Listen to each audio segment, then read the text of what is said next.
My hand, aye. Oh, thank you. Sorry, I didn't see you there, Ian. Okay, so let's open it up to any public comments. 1,000, 2, 1,000, 3, 1,000, 4, 1,000, 5, 1,000. It does not appear that there's any public comments. Moving on to approval of the minutes from September 19th. Does anyone want to discuss or make a motion to approve the minutes from September 19th?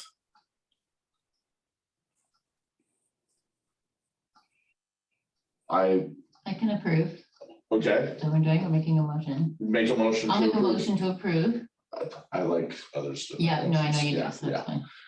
Okay, so do we have a second on that motion to approve the minutes from September 19th? I don't I'll think second. okay. I beat you to it. No, I just say I don't think I could because I couldn't get into this meeting last month because Oh, right. Okay, that's right. Yeah. What are you doing with the Phillies hat on? What's going on here? I'm a big Kyle Schwarber fan. I used to, Oh, okay. All Yep. right. I was All in right. grad school at IU. Yeah, Major League Baseball discussion in the middle of approval for the minutes. So we have a second. I beat Heather to the punch on the second. So all those in favor of the minutes from the 19th? Aye. All right. We have the minutes approved. On to regular business. Now, introduction of new Commissioner Emily Anderson. Should I, Did I'm we? gonna go again. I did it last time, but I I can. was gonna Can we do it say, again? I thought we already I think you're on the introduced you. wrong agenda. I think you're on the minutes. Oh, I'm so sorry. Okay, my goof. Under regular business, new parks and street superintendent Kevin Friesen. So it's my pleasure to introduce the new Parks and Street Superintendent, Kevin Friesen. We stole him from a Division I college. He has tremendous experience in athletics. He has tremendous experience with irrigation and horticulture and all the things that we need for our beautiful parks. And so Great. this is Kevin. You will see him around and say something interesting about yourself. Welcome. Well, thank you. Went from one beautiful place at St. Mary's College to another even more beautiful place here in the city of Snoqualmie, and looking forward to serving the community as the new park superintendent. We can Welcome. go around and do some brief introductions. He probably already He knows knows me. me. He knows me. Okay, all right. I'm Emily Anderson. I'm the newest member. I just started last month. I've lived on the Ridge for a little over 4 years, about 4.5. And I have a golden retriever, and I'm married and have 2 kids. One who's 8 months old, young kids. All right. Paul Swam, been on the Ridge since 2011, been on the board since 2014. And I bring to this planning background and an interest in the trails aspect. And so I've collaborated with Jason before on the parks plan that we were going to be reviewing coming down the road here. So technical writer, work with homeowners associations, and used to be in city government in the planning department. So, but I couldn't stop my potty mouth from ending up in HR. So I moved on to the private sector, my own thing. Look forward to seeing you on the trails. That's right. In video land, introduce yourself, please. Hi, I'm Heather. I've lived on the Ridge for 7 years. I have two kids, a junior in high school and a 4th grader, and we chose to live here when we moved here from the Midwest based on the trails and the parks. My husband showed me a picture of the area, and we honestly didn't look anywhere else. We're like, we're living here. So we just love it here, and you'll probably see me walking around with my 2 Siberian Huskies. I walk a lot with them. Great. Do we want to skip over to Ethan? I saw you had your hand up. Yeah, I was just concerned with with Friesen being a D1 transfer, he doesn't have to redshirt a year before he gets started, does he? Actually, it's 6 months. He can just get right into it. It's kind of a 6 month red shirt period. We don't have time for a red shirt period. We need to. And then Commissioner Gray. No red shirt. Way past freshman. Okay, Commissioner Ian? Ian Gray, I'm a relative newcomer to Snoqualmie. We've been here for a couple of years. I've been the Urban Forestry and Natural Resources Manager in Renton for the last 3 years. Previously, I was a city forester in Aspen, Colorado. Bring 25 years of urban forestry experience to the table. And I can swear to you that Phil Bennett's going to be a very happy man that you're on board. Yes, he is.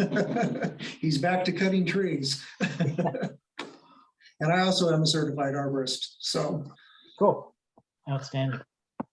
Great. And Nicole? So I'm Nicole Weeby. Usually I work in City Hall. I'm working from home today. I'm the community liaison. My role has changed in the last 4 years. I've been at the city mainly because of a thing called COVID, but it's been all for the best. So I do all of the events in the community with the support of the Parks and Public Works Department. They're my crew when I need them, and they're amazing. And I do community outreach, economic development, and I'm in the community development department. That's where I call home these days. So, and I live in Redmond Ridge, so it's sister community Snoqualmie Ridge. That's where we got a lot of ideas on trail signage, was from Redmond Ridge. Yeah, and the guy that did them, he worked Redmond signs, because I used to work for the city of Redmond, and he did all of the city signs for years, and I had him do some of my signs when I came to Snoqualmie, but he closed up his shop right before COVID and got out of the business. So Oh, wow. yeah, signage is kind of it's a tricky thing to try to find the right people to do it. I don't know if Renton's got a handle on or a lead on what they do for signs, but it's a niche market. Interesting. Okay. I got a plan. We'll talk about it tomorrow. Okie dokie. Yeah, if you haven't been to Redmond Ridge, those kind of, I call it Dr. Susie stylized trail signs are unbelievable. Just blew my hair back when I was there. So, all right, let's welcome aboard Kevin. Glad you're here. Appreciate Be it. here, thank you. Moving on to events update. We'll let you fire away, Nicole. Okie dokie. The things that I'm working on right now is the Halloween events for maybe people that are new around the table. It was before my time at Snoqualmie when I came in 2018, but the community has gotten national recognition for being one of the best communities in the nation to celebrate Halloween, and there's always a lot going on. So it's kind of interesting, it's cool. My role is supporting the business community. So the downtown merchants for several years have been doing like a little trick or treat thing. And they're doing that this year on the 29th from 1 to 3. And then the Ridge has gone through a couple of different morphosis. Is that the word? I don't know, it's late. The Y used to really spearhead a trick or treating thing, and staffing has changed there. So we're trying to help them get activated. So this year I'm excited. It's the ROA, the city, and the chamber, and we're working with the businesses. So then from 3 to 5 on Center Boulevard, kids can trick or treat from those businesses. And then we've got, I think Church on the Ridge is going to have a presence on the boulevard. Snow King's hoping to have a presence on the boulevard. So a lot of good work by the community. Church on the Ridge also does a great Halloween event on Halloween throughout the Ridge. The city, it's their own event. The city supports it in the sense that we run the special event permit and, you know, help them to close a few minor road closures so that they can do things safely. But those are the things with Halloween. I think it's we're really lucky that we're a small enough community that we can still start to celebrate these kinds of events. bigger cities aren't able to do that. So I think it's really good for the community. Mike and I have been holiday elves for a few months now, and trying to plan the holiday lighting program. And he's really been a great burst of energy in this. It was a passion of Larry White, so it's no disrespect to Larry, but it's just nice that Mike comes in with a fresh set of eyes and kind of capitalizes on what Larry's done, a few things that I've done. And we have some surprises up our sleeve for the holidays. I think that the community is going to like that. So my role in that is promoting it, doing the marketing. It's definitely a tourism element. I've elevated it the last several years and call it Snoqualmie Winter Lights, and we celebrate the season from Thanksgiving to New Year's. And the proof is in the pudding. The data that I get is we're getting a lot of people from the Puget Sound area that come in and look at our lights. So we're kind of a little mini Leavenworth. We might have a ways to go, but we're working on it. And like I said, there's going to be some really neat surprises this year. And I'm really grateful to the attention and the energy that Mike Chambliss has put into that. The tree lighting event is the 3rd of December, and that will be at Railroad Park. Kind of very simple, similar to what was done in the past. There'll be a main stage. The entertainment groups will be school groups, which I think is really good to involve the community. And when kids perform, parents and families have a tendency to come to the event. So it kind of builds in a little bit of an attendance factor. It'll be Mayor Ross's first tree lighting event. What else do we have? It's just, it turns out to be one of the busiest nights for the businesses of the year that night. Usually a few thousand people come down. So we're looking forward to that. I think that's it. If anybody has any questions. Sounds great. It sounds like a lot of work. My husband thinks, I don't do any, that it's not difficult. Not teaching kids calculus, so what I do must not be difficult. Oh, no. That's a lot of coordination and planning, so much appreciated. Anyone else have any questions for Nicole or input? I'll add a little input. Nicole gave me a lot of credit for what's going on, but the credit belongs to the crew. They are behind this event 100%. They are making the magic happen. I just plan a suggestion here, idea there, and things are truly happening.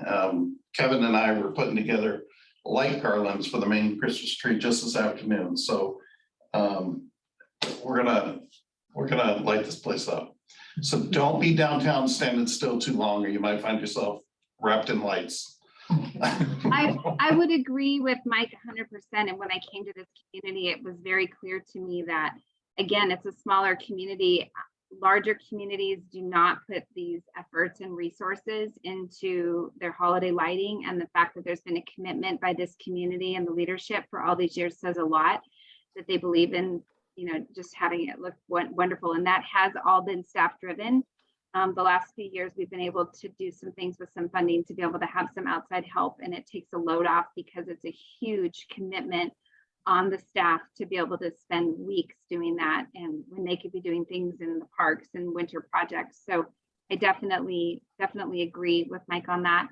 Also, for those of you that live up on the ridge, sometimes the ridge feels like all the downtown gets the attention, and we want to try to have it be equitable, but the lights on Center Boulevard are always lit. The ROA had that responsibility, the financial and the resources to do it for many years until 2 years ago, and the city's taken it on, and it was not an expense that we realized was going to be coming. It was one we came mid budget, so we kind of had to scramble to make it happen. But we've long lived the lights on Center, and this year they will be lit from at the request of the people in the community, the businesses, from November 1st to a little bit first or 2 weeks in February, because it's very wintry. It's not it doesn't scream holidays, it just kind of screams wintry. So that's something that will be going on up there, which I think will make people really happy. I think that's a really good idea, the extension. Definitely. All right, anyone else? Great, thank you kindly, Nicole. Item number 4, Fisher Creek Park Ziplines. I am happy to report that last week Jorge and Kevin installed the new parts for the zip lines. They finally arrived after waiting 4 months. And we have a supply of spare parts in a building, so we never have to run out again. So The rule of 2. yeah, I bought 4. The rule of 4, even better. Good. So it is to my embarrassment that that was down as long as it was, but we were able to locate original parts of something that hasn't been that stopped being manufactured, which was a chore in itself, and then we actually got them here. So the zip line will live long into the future for its serviceable life. And somebody might have changed the bearings on it while it was down. So it's zippy, zip. Oh, So Zippier. it's zippier. oh, great. Ooh, So, awesome. and the fleet department helped with that. I said, you guys think you can find me some bearings? They were there within 2 hours. So I'm telling you, I have an incredible team. It sounds like We are the A team. good job. Anyone have any questions on the zip lines? It sounds like some trouble might be in our future. Except I'd probably break it. The new parts are rated to 350 pounds, so we're good. Oh, all right. Okay, a wonderful zipline update. Moving from that to Riverview Park update. So we finally got all the paperwork straightened out and all the T's dotted and the I's crossed. We are having a walkthrough of the project next week. Tree removals will probably begin shortly thereafter. We're removing a cherry tree, or as Phil refers to them, disease on a stick. So we will be removing that one tree, and then construction should start. It's anticipated that they'll be able to construct through winter. I am unsure about whether or not they will be able to install the fall protection surfacing until things warm up in the spring though. So playground may be down for 6 to 8 months. It's just the way it is. Right. So paperwork took way longer than we expected. Okay. Sounds good. Anyone have any questions about the Riverview Park update? Okay. There was one thing I didn't see on the agenda that we had in the past was the council liaison report. Do I want to give you a chance if I can helicopter that into the meeting tonight? Ethan, did you have any updates from the council above? Well, we get a lot of the stuff that you hear from Mike. We get updates from that on the Parks and Public Works commission or committee, and so we're all on the same page there. I didn't realize that if we had a problem and nobody else could help, and if we could find him, we could call on the Chambliss team. So that's very exciting. No, I don't have any updates from the council. It's I want to hear from you guys, and certainly if anything comes up that you guys need to know about, I think I would totally let you know. But I learn a lot from these meetings. I don't usually get to hear from Nicole about all the different events going on. So I offer a report to the council when I go to them, But at this point, I don't have anything for you from the council. Sounds good. And I'm sure in these next few meetings, Ethan, when we're rolling through the parks plan, we'll look to you for a little bit of guidance or. You any talk about the parks suggestions. and open spaces and all that. Yeah. And also you can kind of relay to the council what's on our mind as well. So that works out really well. So appreciate it. Yeah, and I can tell you that open spaces are they're on the council's mind. So they're we're hand in glove. Great, sounds good. Okay, well, with the last two items deferred, unless there's anything else on anyone's mind. I'll just let everybody know that tomorrow's Parks and Public Works Committee meeting will be discussing the parks budget. So if you are interested in that and want to tune in for that presentation, it will be tomorrow night, starting at 5 5 p.m. Where is that at? Downstairs. Okay, But you can get us in Zoom in. gotcha. Parks budget at 5 p.m. Great, thank you. Okay, just Paul? yes. Yeah, I have two things. I think these might be for Kevin, and they're just things that I've noticed. Kevin, could I mention two things to you? Sure. Yeah, okay. So one, yesterday when I was walking one of my dogs, he jumped on a picnic table at Stellar, and one of the benches, it has like 3 slats, it seems like, and one of them just completely fell off. I don't think it's glued anymore. Does that? This is Stellar Park. Yeah, Stellar Park, the picnic table closest to the trail. Okay, So I just left the piece. I didn't put it back because like if a kid were to step on it and it fell off, that could be really dangerous. So I just left the piece, I didn't put it back on.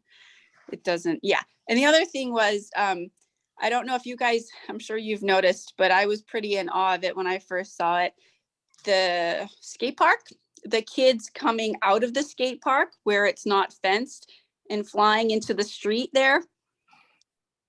Have you noticed? Yeah. Okay. So I was talking to police officer Dave Doucette, and he wanted me to be free to give you his name in case you wanted to talk to him about it.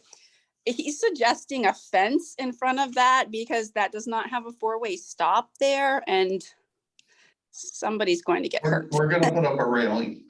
You're going to put a railing? Yes, Oh, okay. Where will that go? in the concrete to keep them from doing that. Oh, so they can't do it. Oh, cool. Yeah. Okay. I'm like, how are they doing this? Yeah. Okay, cool. That's great. We got a lot of repair to do on a lot of benches throughout the parks. Oh, yeah. A lot of them are starting to break apart at the ends. So Oh, yeah. This one, just the whole piece just came off. It scared me. It was like crashed. I'm like, whoa. So yeah. so we'll look into that. Thanks. sounds good. Thanks, Heather. Does anyone else have any thoughts or anything to relay to staff? I do. I have more of a question.